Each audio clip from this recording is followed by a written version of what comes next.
Concerned about being left behind in the real estate treasure hunt?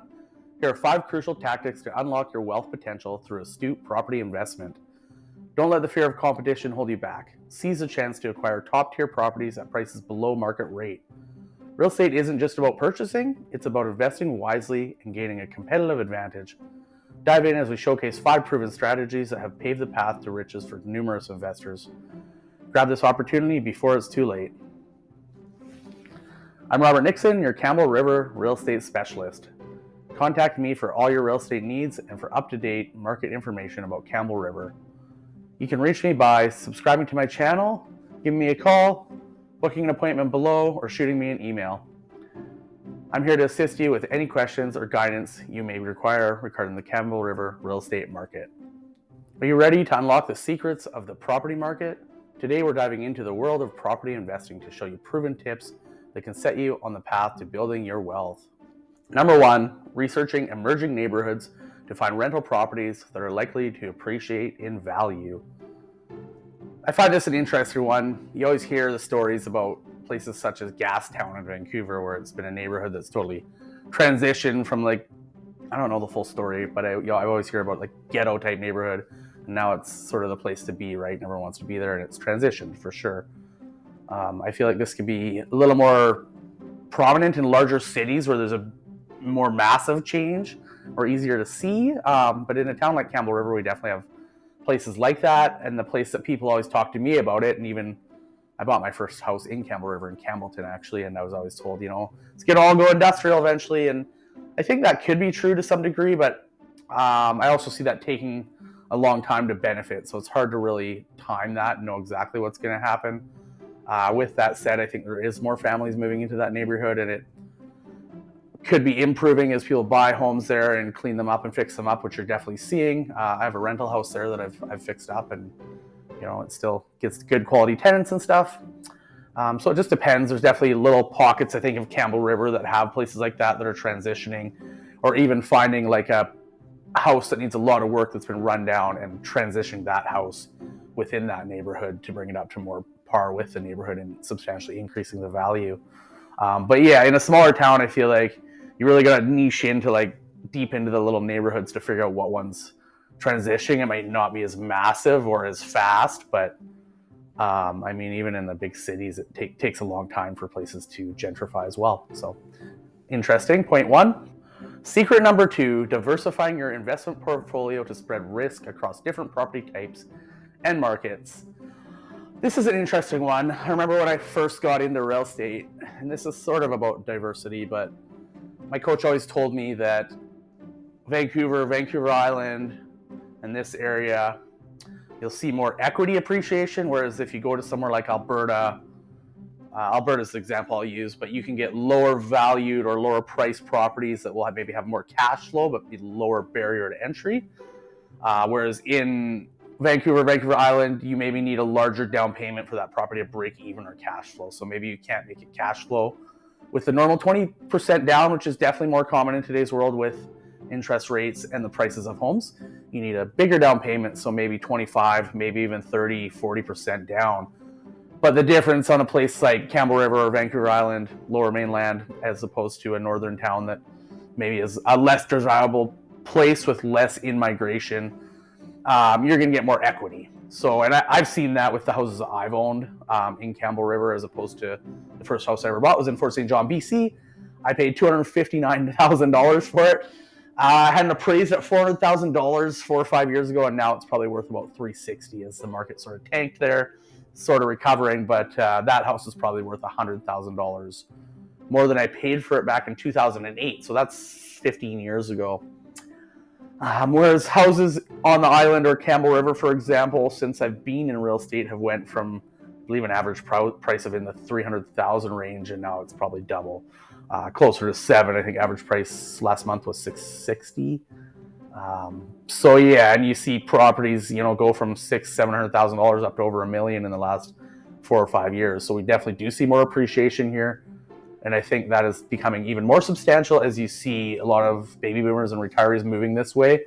The stats from the Canadian Real Estate Association showed he does talks all over for all the different real estate boards all over Canada, and he's like, Vancouver Island's the one place he's seeing that it's just continuing to people to in-migrate here, and inventory is increasing a little bit, but not like Ontario and other places where it's like increased supply of houses is going substantially higher.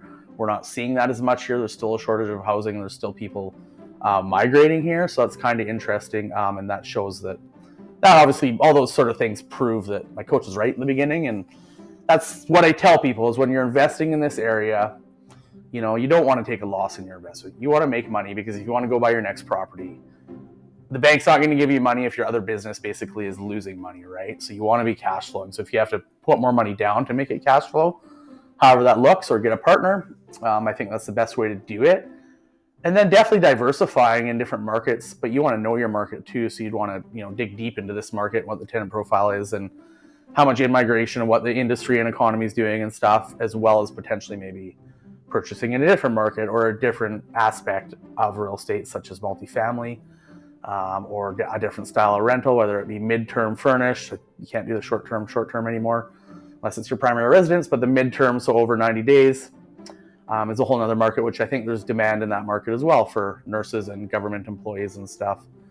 It was interesting, the stat at the professional development day, I think the same guy actually talked about was they've made all these changes to short-term rentals, but the biggest user, the stat came out of short-term rentals, is actually government employees. So I think you're going to see the midterm type rentals are probably going to pick up a little bit with those types of people securing those places for longer periods of time, so that they have places for their staff and their government employees and the nurses and those types of people that are, well, I think nurses would fall under government as well, so it's probably a pretty broad spectrum. But I think you'll see less of it being used for tourism just because they simply won't be able to, and you'll see people going into the more midterm or longer term, or maybe even governments renting those places out for a year at a time as a furnished rental, and you know, taking full responsibility for it and be able to have people come and go as they please. So it should be interesting, and yeah, just diversifying in the type of rentals you have, whether it be multifamily, single family, short term, midterm, and different areas. I mean, lots of people invest in the U.S. when they get tapped out here, over in some of the, you know, Mexican areas and stuff. And if you have the opportunity, it's good to definitely diversify, but know your market and know what you're doing, and have a good realtor or representative there that can help you. Secret number 3, avoid over improving properties so you don't exceed the neighborhood's typical market value. This is an interesting one. I was always sort of taught, if you're going to flip a property, make sure the numbers are going to work so it can cash flow and work as a rental if you can't sell it. But on the other side of it, if you're going to rent it, you want to do the finishings and the renovations high enough that if you need to sell it, you can sell it.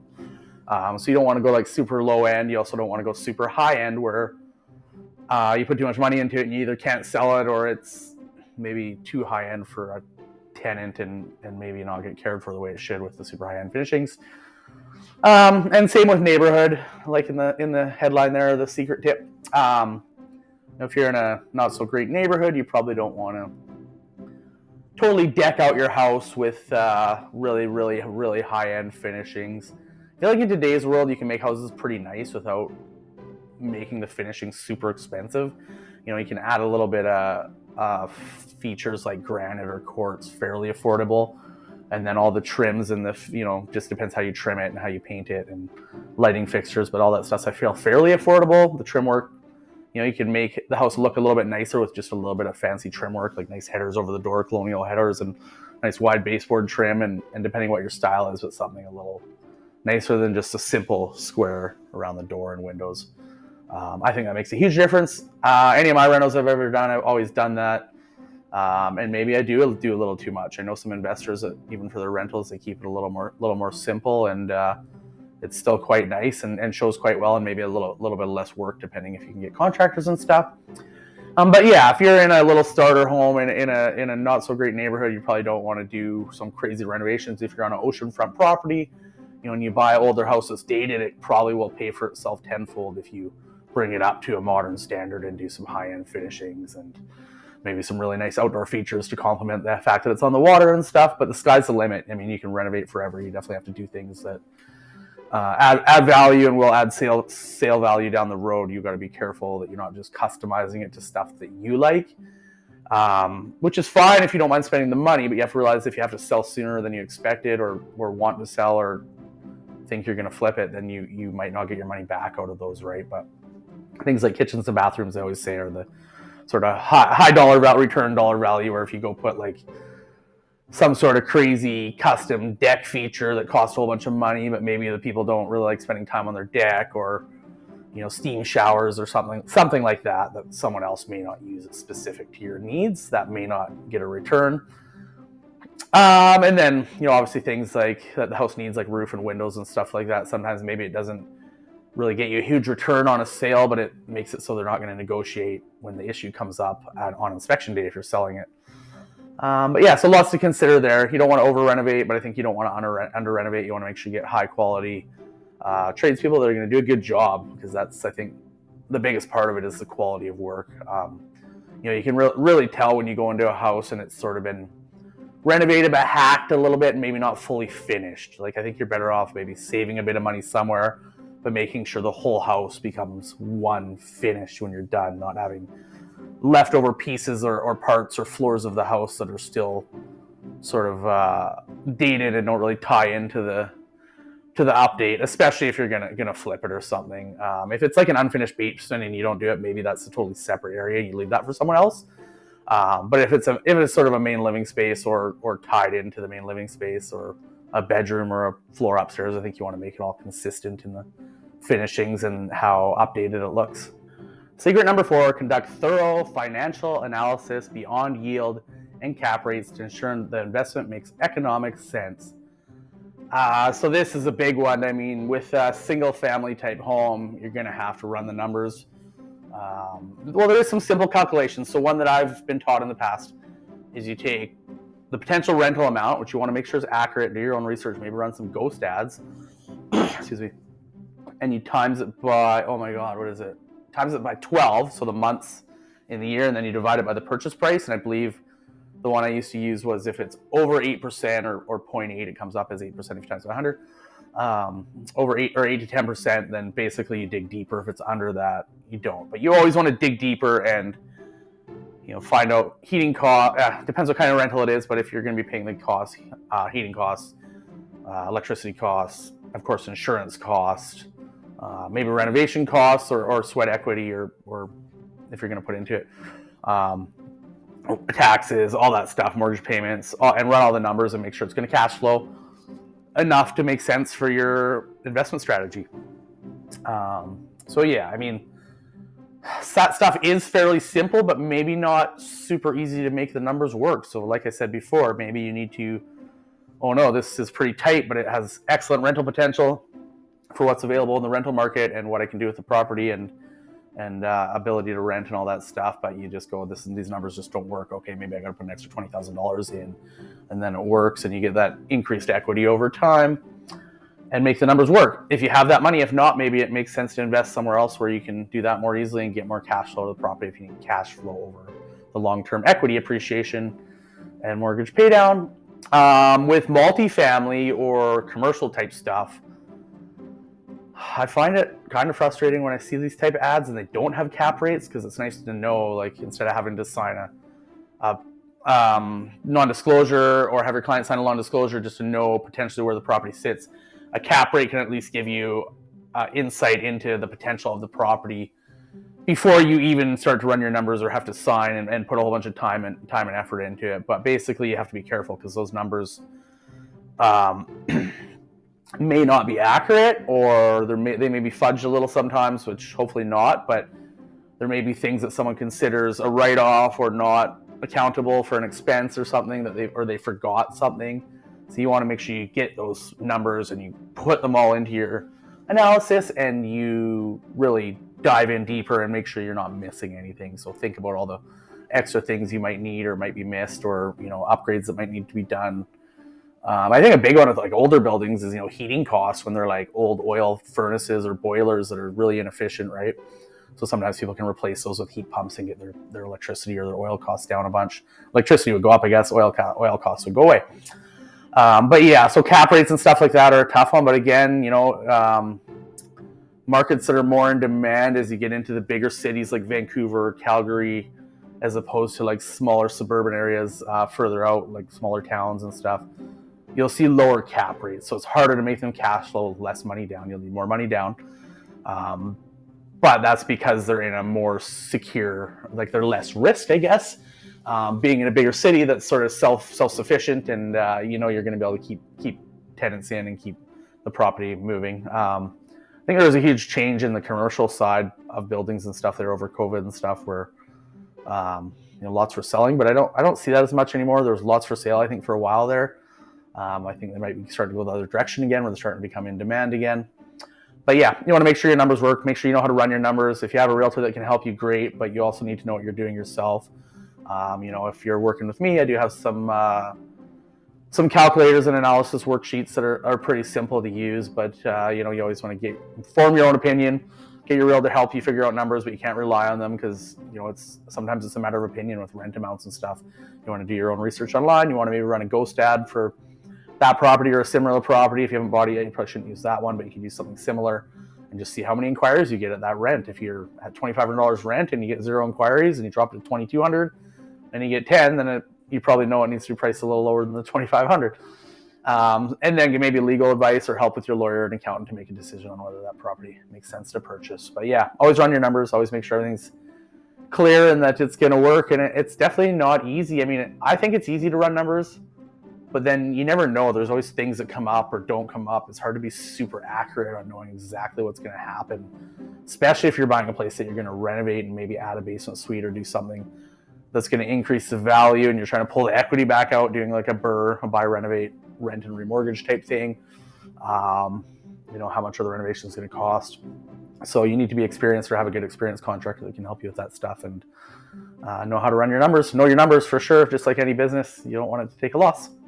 Secret number 5, consider partnerships or investing in real estate knowledge and education to enhance your success. I think this is a huge one for sure.